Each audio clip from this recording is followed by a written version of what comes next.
पंजाबी देख रहे हो तुसी। मैं हाँ जसनूर तवन। ਅੱਜ ਦਾ ਦਿਨ ਬੜਾ ਹੀ ਖਾਸ ਹੈ। ਅੱਜ ਦੇ ਦਿਨ ਬਹੁਤ ਹੰਗਾਮੇ ਹੋ ਸਕਦੇ ਨੇ, ਬਹੁਤ ਧਮਾਕੇ ਹੋ ਸਕਦੇ ਨੇ। ਅੱਜ ਦੇ ਦਿਨ ਕਿਸਾਨਾਂ ਲਈ ਵੱਡੀ ਖੁਸ਼ਖਬਰੀ ਹੋ ਸਕਦੀ ਹੈ। ਅੱਜ ਦਾ ਦਿਨ ਇਤਿਹਾਸ ਦੇ ਪੰਨਿਆਂ ਦੇ ਵਿੱਚ ਲਿਖਿਆ ਜਾ ਸਕਦਾ ਹੈ। ਕਾਰਨ ਇਹ ਹੈ ਕਿਉਂਕਿ ਅੱਜ ਤੋਂ ਵਿੰਟਰ ਸੈਸ਼ਨ ਸੰਸਦ ਦਾ ਸ਼ੁਰੂ ਹੋ ਰਿਹਾ ਹੈ ਤੇ ਸਭ ਤੋਂ ਵੱਡੀ ਖੁਸ਼ਖਬਰੀ ਇਹਦੇ 'ਚ ਇਹ ਹੈ ਕਿ ਖੇਤੀ ਕਾਨੂੰਨਾਂ ਨੂੰ ਰੱਦ ਕਰਨ ਦਾ ਬਿੱਲ ਅੱਜ ਪਾਰਲੀਮੈਂਟ ਦੇ ਵਿੱਚ पास हो सकता है। अज लिजाया जाएगा तो अज वो बिल पास हो सकता है। हालांकि खुशखबरी किसानों को प्रकाश पुरब के मौके श्री गुरु नानक देव जी के प्रकाश पुरब के मौके दे दी गई सी। संबोधन किया साडे देश के प्रधानमंत्री श्री नरेंद्र मोदी ने तो कहा सीगा कि ये जो 3 फार्म लॉज ने उन्होंने वापस ले लिया जाएगा।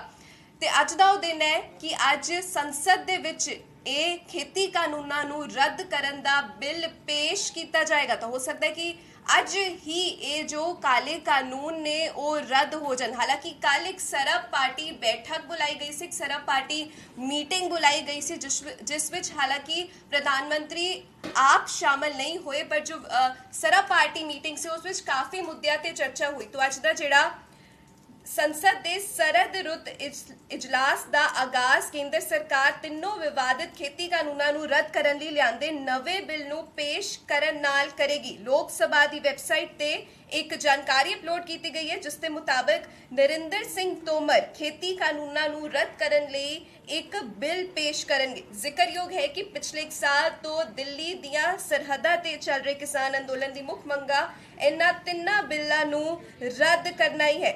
तो अज वो दिन है जदों एक साल तो जिहड़े किसान संघर्ष कर रहे हैं दिल्ली दियां बरूहां ते ताज उन्हां दी मंग है वो पूरी की जाएगी। अज दो 3 काले कानून ने उन्होंने रद्द करन दा बिल पेश किया जाएगा तो पास भी हो सकता है। तो तुहानूं दस दईए कि इहदियां जो खास गल्लां ने इस सैशन दियां होए ने कि सैशन दे 25 दिनां विच 19 मीटिंगां होणगियां, पेश होएगा एक वित्त बिल ते 36 होर बिल पेश होणगे।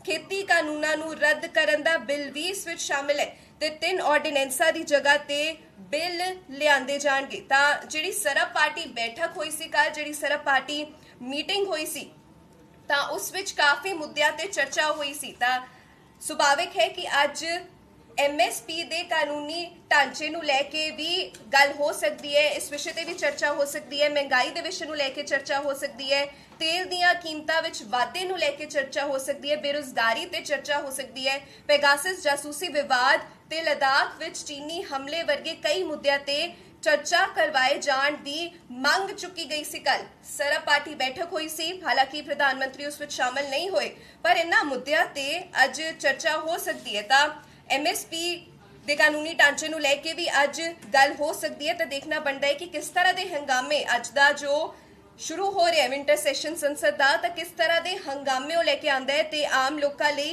की लैके आंदा है, क्योंकि हर एक दी नज़रां हुण टिकियां हुई ने। जदों तो गल हुई सी कि खेती कानून रद्द कर दिते जाएंगे तो लोक सभा दे विच अज बिल पास होना है, बिल पेश किया जाएगा पहले। तो देखना बनता है कि हुण कितना समा लगता है कि बिल पास भी हो जाएगा तो किसान अपने घरां नूं मुड़ सकणगे। हालांकि उन्हां वल्लों कई गल्लां भी कहीआं गईआं ने, हाले कई मुद्दों ते अड़े होए ने। उन्हां वल्लों कहा गया कि 6 होर मंगां ने साडीआं जदों पूरीआं होणगीआं उदों असीं जावांगे। तो हो सकदा है उन्हां विचों जिहड़ी एक मंग है MSP दे कानूनी ढांचे नूं लैके ते उस ते अज चर्चा हो सकती है। तो बिजली बिल दे सोध नूं लैके भी अज चर्चा हो सकती है। तो बहुत सारियां चर्चावां होणगीआं।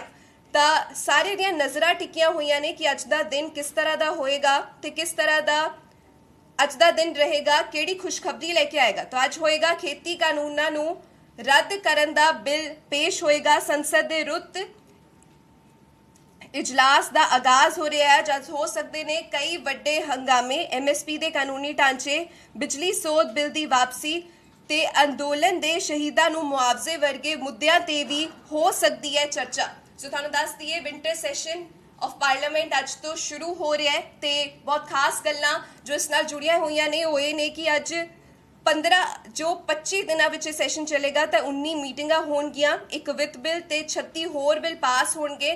तो एतवार नूं जो सरब पार्टी मीटिंग बुलाई गई सी उस विच विरोधी पार्टियां ने कहा है कि MSP दे कानूनी ढांचे नूं लैके भी चर्चा की जाए, महंगाई नूं लैके चर्चा की जाए, तेल दीयां वधियां कीमतां नूं लैके चर्चा